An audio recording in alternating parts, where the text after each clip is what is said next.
Welcome to Scholars for Life Quick News Update. Political week ahead. Lockdown level and cigarette ban in the spotlight. Article by Linda Ensor. Legal battles over the constitutionality of the lockdown regulations will be a feature of the coming week. Though no date has been set yet, the government is expected to bring an application for leave to the appeal against the findings by Pretoria High Court Judge Norman Davis that Level 3 and 4 of the regulations are unconstitutional and invalid. The Cabinet indicated last week that it intended to appeal against the judgment on an urgent basis, saying the application will be brought in the name of Cooperative Governance and Traditional Affairs Minister Nkosazana Dlamini-Zuma, the minister responsible for the implementation of the Disaster Management Act and the lockdown regulations, as well as President Cyril Ramaphosa and Health Minister Zweli Mkhize. The judge gave Nkosazana Zuma 14 business days to review and amend the regulations to bring them into line with the Bill of Rights in the Constitution. The legal challenge against the regulations was brought by Reyno de Beer and his organization, the Liberty Fighters Network. On Tuesday and Wednesday, the High Court in Pretoria will hear the legal challenge against the rationality of the ban on the sale of tobacco products under the lockdown brought by lobby group Fair Trade Independent Tobacco Association, also known as FITA, which represents small manufacturers. The ban, which has resulted in a spike in the illicit trade of cigarettes, has also cost the South African Revenue Services billions of rands in lost excess duty.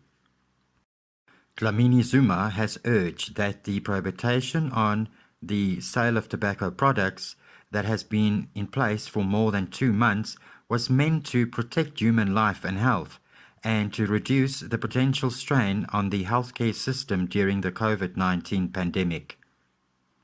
The minister said in an affidavit presented to court there was evidence that the use of tobacco products increases not only the risk of transmission of COVID-19, but also the risk of developing a more severe form of the disease. Government schools will open on Monday for grades 7 and 12, though Western Cape schools opened last week. The preparedness of schools in terms of personal protective equipment, PPE, sanitization and hygiene will be in the spotlight. Another burning issue that could erupt this week is the concern of health workers over the lack of PPE.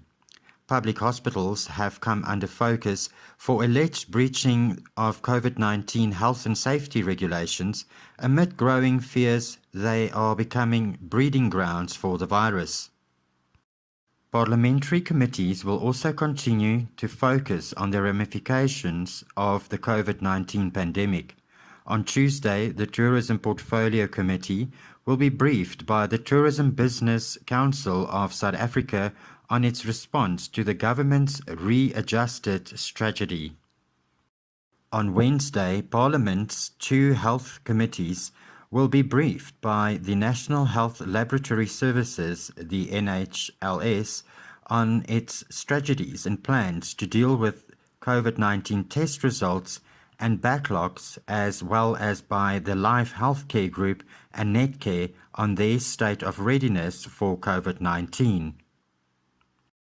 Also on Wednesday, the Portfolio Committee on Cooperative Governance and Traditional Affairs will be briefed by Buffalo City Metropolitan Municipality on its plans to respond to COVID-19 in the context of the rising levels of infection in the Eastern Cape. On Thursday, the South African Police Services, the SAPS, will brief the Police Portfolio Committee on the implementation of the judgment of the death of Collins Khoza, who died after being beaten by South African National Defence Force, the SANDF, soldiers for apparently drinking beer in his yard. The Minister of Defence and Police were ordered by Judge Hans Fabricius to draw up a code of conduct for all the security forces with guidelines for their behaviour and interaction with civilians during the COVID-19 lockdown period. Also on Thursday, the Cooperative Governance and Traditional Affairs Committee will meet officials from the City of Cape Town on its COVID-19 response plans in the light of the Western Cape being the epicenter of the epidemic. Non-COVID related committee meetings will include the joint meeting of the Standing Committee of Public Accounts and the Public Enterprises Portfolio Committee, which will be briefed by Public Enterprises Minister Pravin Gordhan on the South African Express liquidation process. On Tuesday, the Higher Education, Science and Technology Committee will be briefed by Minister Blade Nzimande on the establishment of a ministerial task team to review the business process of the National Student Financial Aid Scheme. On Wednesday, the two Public Enterprises Committees will be briefed by arms manufacturer Denel and forestry company Safcol on the implementation of their turnaround plans. The National Assembly will hold two plenary sessions, one on Tuesday to deal with various bills and reports and another on Friday to process the Appropriations Bill. Thanks for watching. We'll be back with more news on Scholars for Life.